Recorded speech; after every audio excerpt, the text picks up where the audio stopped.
নতুন জিএসটি কাঠামোয় কিছু ক্ষেত্রে করের হার 18% থেকে 5% নামিয়ে আনার ফলে উপকৃত হয়েছে ত্রিপুরার মতো ছোট রাজ্যের মানুষ।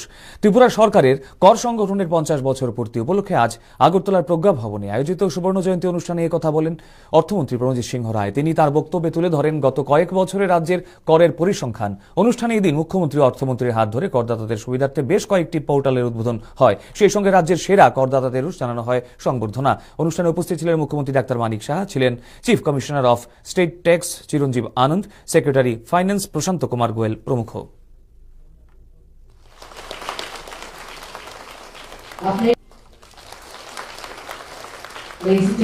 We should now have the national song. Tax base growth rate increase করেছে 36,577 numbers যেখানে এই ট্যাক্স বেস আমরা করতে পেরেছি এবং সেখানে লাস্ট জিএসটির আগে 1319 crores থেকে আমরা ইনক্রিজ করে 3,300 সামথিং crores আমরা সেখানে করতে পেরেছি।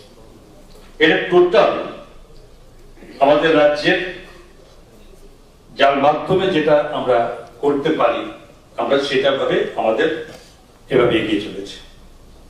তো স্বাভাবিকভাবে এই ওই শুরুর সময় থেকে এই যাত্রাটা আমরা পৌঁছাতে শুধু এটা একটা স্বাভাবিক ছিল না, সেটাকে তৈরি করার জন্য, সেই জায়গায় আজকে পৌঁছানোর জন্য এবং বিশেষত যাদের সহযোগিতাতে আমরা এই জায়গায় আসতে পেরেছি সেটা অবশ্যই এখানে বসে আছেন এবং এর বাইরেও যারা রাজ্যে আছে যারা ট্যাক্স পেয়ে তারা বিভিন্ন সংস্থা বড় বড় গভর্নমেন্ট অর্গানাইজেশন গুলো এবং সেই সব টোটাল বিজনেস যা বেড়েছে আজকে এত সংখ্যাতে, এখন সকলের একটা সম্মিলিত প্রচেষ্টা আজকে আমরা আমাদের ত্রিপুরা ট্যাক্স অর্গানাইজেশন আমরা এই জায়গায় পৌঁছাতে পেরেছি। এটা শুধুমাত্র একটা ট্যাক্স কালেকশন নয়, এর জন্য এটার মাধ্যমে তো রাজ্যের ডেভেলপমেন্ট হয়।